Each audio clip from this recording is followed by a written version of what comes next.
have a sound. Yeah, Can you hear me? I can hear perfectly. you. You can hear me? Yes. Well, then I have a few comments. It's very wonderful to see you.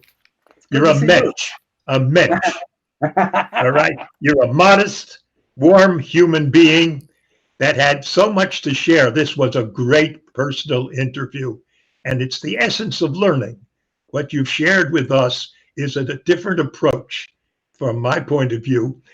I stayed on the train in '82. You got off the train.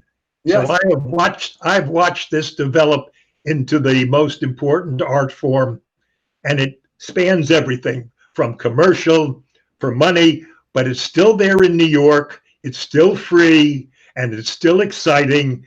And if you get back in touch with it, you'll have all the same smiles that you've Uh-huh. always had. The growth has been exponential since you moved into other things. You said that graffiti changed your life. I've heard that so many thousands of times, but I have a T-shirt by Vile that says graffiti saved my life Ah, yes. because so many kids came out of gangs, got into graffiti, and many of their friends in the gangs are RIP, are no Yes. longer there. So I would just say that you talk about you're not an artist. Uh, I take the same point of view. I'm not creating art. I am simply documenting and trying to share what I see. So, from that point of view, but what you have and what you brought today to all of us, a great gift, is insight. And I really am grateful for that. Thank you. It's such an honor to meet you. All right, you don't want to call yourself an artist, but there's a big difference.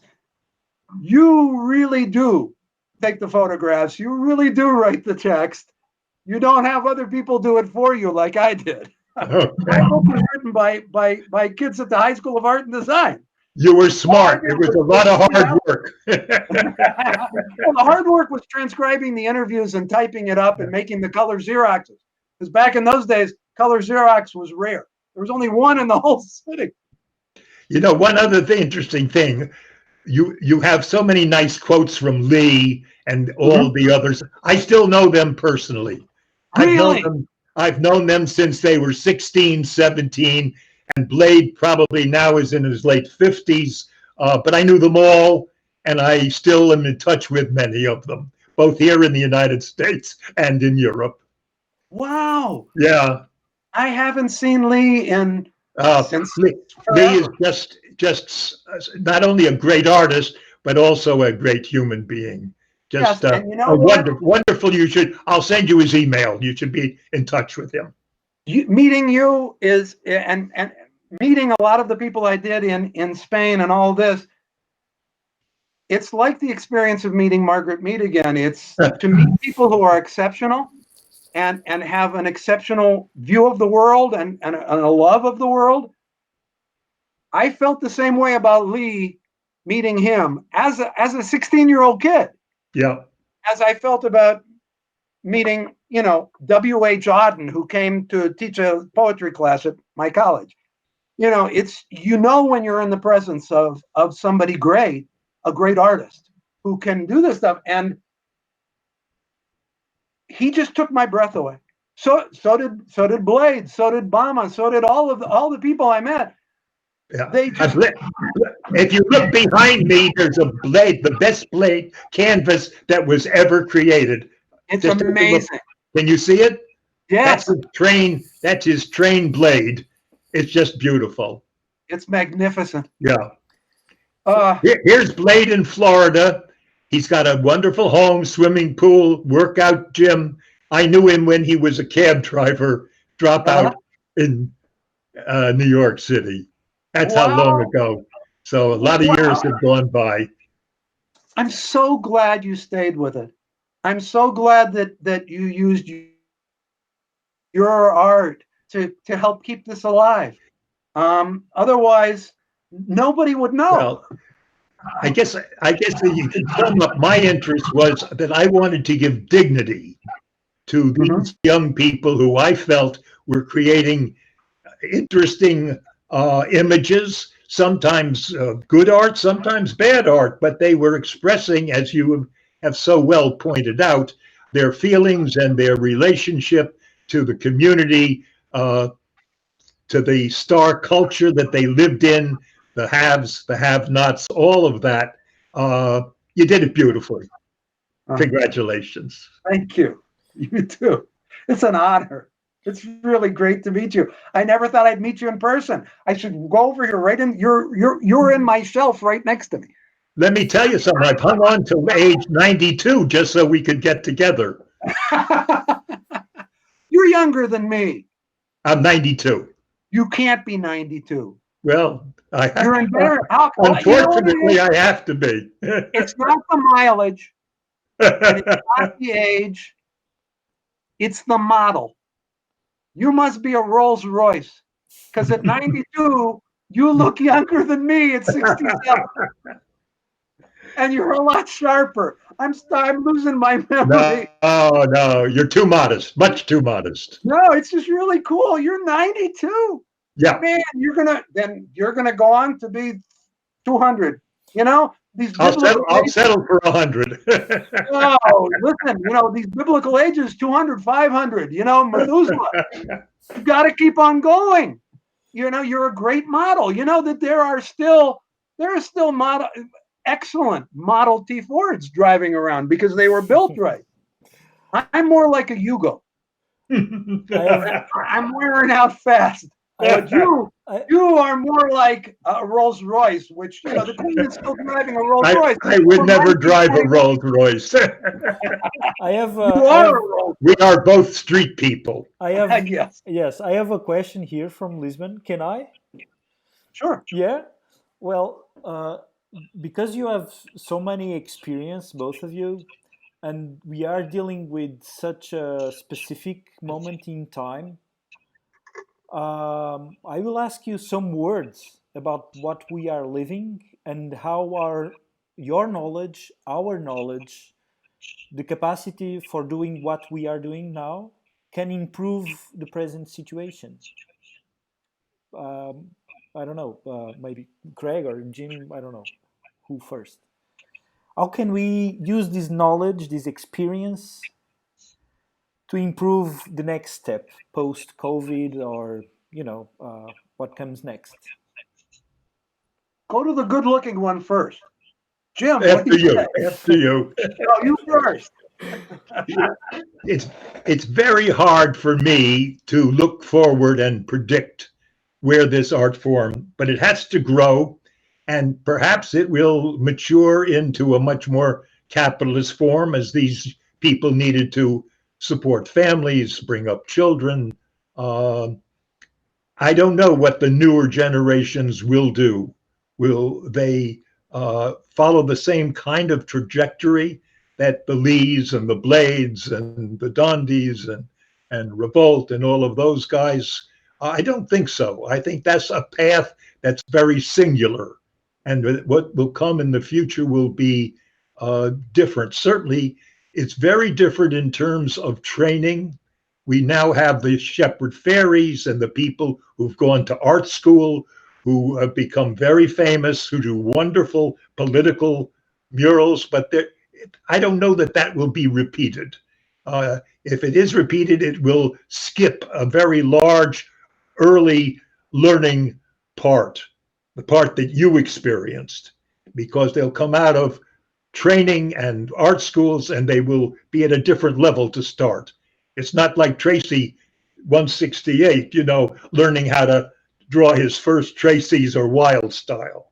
So I just don't know what the next tributary is, but I do know one thing, that all art forms evolve and often then new forms take place. There's nothing I could say that can touch that. How about ditto? Exactamente lo mismo. Es perfecto. That's exactly right. And it will live on in new forms. There will always be that affection for the world that causes people to want to share their art. And it'll take new forms. Yes. But I shouldn't speak after that. No, you should, because Jim said it all. you should, because you said that in a certain moment in our talk you said graffiti in every sense, because graffiti, it's not only what, the canonic image of graffiti, is it, uh, Craig and Jim? I know there's a angular stone of graffiti that places it on that moment in New York, okay, but also it's something somehow intemporal and connected with human nature. Can you Yes. can you see how it can be useful in the near future? A great documentary. You should be making this documentary. Would be on COVID-19, coronavirus graffiti. That in fact, people are going out on their balconies and sharing their art for free. People who have never sung in public go out and sing out their windows because they want to share with their neighbors. They want to reach out. The kids in New York who created subway graffiti were trapped in gang-ridden neighborhoods, or they were trapped in wealthy neighborhoods where they weren't allowed to walk below, 72nd Street because, or above 96th. The fact is that kids in New York were reaching out to each other. And that when you'd go to the writer's corner, you'd meet kids from every neighborhood. And they had free passage because they were artists. And so they could escape from the ways that they're trapped. COVID-19 is causing people to want to escape from the trap. We're locked up in our houses, in our apartments, we're in our rooms. We can't get out. So what do? We open the window and start singing. And I think that right now we're seeing a whole new form of graffiti emerge as people generously share their affection for each other to strangers. People might live next door to somebody they never spoke to. People have lived in an apartment for 20 years. They've never said hello to their neighbor. And yet now they're out singing. I go out and I walk Benny, my dog, every day. He takes me, well, I don't walk him. He walks me for a couple hours. And people who have never spoken to us call out to us from the windows and they share stuff. Everybody in Santa Fe is an artist. So people are hanging their stuff outside their windows. It's just amazing. So In San Francisco now, the spray can artists are painting the boarded up buildings. So there's a whole program. I'll send it to you, a contact that's going on there. But let me just add one other comment because I think it is pertinent when we talk about what happens with graffiti. Graffiti has been with this world forever. We start, of course, in minus 60,000. We go to Lascaux, we go to Altamira. There's been graffiti in every period of creation. So to focus on this little period from 1969 to the present, it's only one little segment of graffiti. And so there'll be a next segment, there'll be another segment, and who knows what form it will take. But I think that that's the way in which we really should look at it, not like this is a singular phenomenon, but a phenomenon that has started as the earliest people wanting to decorate something and continuing on to whatever society demands. While you're looking, I just want you to know that I was interested that the MIT Press published your book. I went to MIT, and when my book came out, Spray Can Art with Henry, in 1987, the Technology Review published an article by me. But they were so embarrassed kind of about the positive aspect, they had to ask somebody else to write a negative article in the same book. And I presume, or maybe you don't know, but Spray Can Art just went out of print since 1987, sold over 250,000 copies. Yes. Yes. It's a great book. I've got one. Good. And got it actually got it at the time and liked it very much. You know, it's interesting. I mean, I didn't really keep up with graffiti. Every now and then I'd see something on a shelf. But I tell you the truth, I don't own very many books on the subject. I own yours. Thank you. My history with MIT was just that they very reluctantly published it, and I am very proud of the fact that I managed that when they agreed to publish it very reluctantly, and they kept it very down low. I don't think it sold 10,000 copies in its entire history. No, because that was the first print. They and then they broke up the plate. So whatever they're still selling is part of the original run. And when I sent them the manuscript, they sent it back to me with all the fucks and shits crossed out with a blue pencil and words like fuck and darn put in. So I went back to them and I said, "You're taking direct quotations from kids. I'm not saying fuck or shit. They are. You have to leave it. It's what they said." And we had this huge debate, and I finally had to tell MIT, okay, let's just forget the whole thing. If you won't put in fucking shit, and so they finally said, okay, all right, we'll put it back in. And yes. So I think I have the first MIT Press book that's full of fuck. Wonderful. I have a question from John. Yes, Craig, please. This is about what Jim was saying. I just wanted to tell people and hold this up. Can you see this? Can you see it or am I off again? Yeah, hold it up. Okay, this is a book by Fernando Figueroa called Graffiti y Civilización, and it's about exactly what Jim was talking about. This is a history of graffiti from the beginning of time, and this is volume 1, and Fernando is putting out volume 2.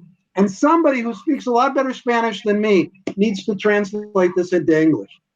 It's an incredible book, and it's exactly what Jim was talking about, that this impulse has existed forever. It's been with us since we lived in caves and trees.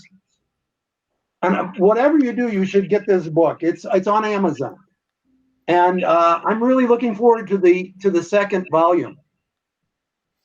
In Pompeii, there's a wall that had so much graffiti on it. When they uncovered it, in Latin, it says something like, "I cannot understand how this wall could be standing because of the weight of so much graffiti." That's great.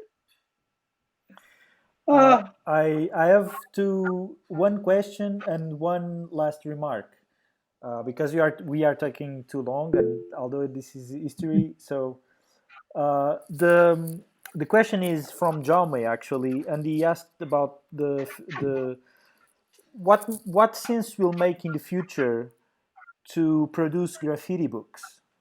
Does it make sense? What's the future sense of graffiti books? As long as people produce graffiti, there'll be graffiti books. There'll be people who either, like me, steal and channel, or people like Jim who go out and document and produce, or people who analyze, like Jaume and Fernando, who really think about this stuff and come up with these brilliant insights. There's a huge future for graffiti books. I have a friend, Tobias, in Sweden, who publishes graffiti books all the time. Another friend who lives in Holland who produces graffiti books. They're wonderful, that and they're of all different types. There are those who document. There's those who steal like me. Those who document like Jim, and those whose own art sort of informs them. I mean, if you look at Henry Chalfant's and Martha's photos, I mean, they really capture the movement and the feeling, because they're artists. Those aren't just snapshots. And I think as long as people, I'm hoping that people are out documenting all the graffiti, not just the visual art graffiti, but the people who are singing from the balconies, and the people who are making the signs for homeless people, and that all of that needs to be captured and documented and shared. All of it could bring us joy. Yes. There's a huge future for graffiti books. As a matter of fact, I hope that there's nothing but graffiti books in the future. Perfect. I think you agree, Jim? The market became somewhat overloaded with graffiti books in the last 10 years. Certain publishers kind of stayed away from publishing them, but I agree with you that as long as there is an art form, as long as there's something happening, there'll be a book out on COVID art all over the world. I've already got a collection of maybe 20 different murals painted in Israel, painted in Japan, painted everywhere in the world. People are exactly doing what you've described. They are going out and sharing their art in public around the virus situation. Okay. You've got to publish that. Yeah. Jim, you should be publishing the COVID graffiti book. You're a young man. I've passed the time of publishing. Oh, I have. We will do it all together. I like Humphrey Bogart said in Casablanca, you know, this is the beginning of a beautiful friendship, I hope. I can't wait to talk to Jim more and everybody who has been here to see Manel again, to see Jaume, to see Esteban. I hope this is the beginning of a beautiful friendship for all of us. And I certainly hope that Jaume and Pedro and Esteban, that you three will get together, because you are the guys who should be producing the documentaries and the new books. And it'll be wonderful. I hope that you'll, keep doing that. We are working It's like on a that. relay race. We're Yeah. passing the baton on to the next generation. There you go. Oh God. That's too an heavy load. We need to talk more so we can organize ourselves, I think. Some people want to say, I just want to say thanks to all of you, and I'm looking forward to see you again, says Isabel. Jaume is saying nasty stuff. I don't know. Well, I think we'll close it for now. I will save it. I will share it, and I will try to organize more with your help, and hopefully we'll continue to the conversation. So thank you so much, Craig. Well, thank you, Urban Creativity, Pedro. This is another one of these great experiences for me that I'll never forget. This has been a lot of fun. Great, and we keep on touch. Jim, thank you so much for joining us. Also, this is a big extra. I think you agree, Craig. Correct? Oh yeah, It's my learning experience. Yeah, and it's a long one. So, thank you. bye. Bye, everyone. Bye, everybody. Bye. Bye. Great to meet you. Please write me an email. See Castleman at hotmail.com. Please. Thank you.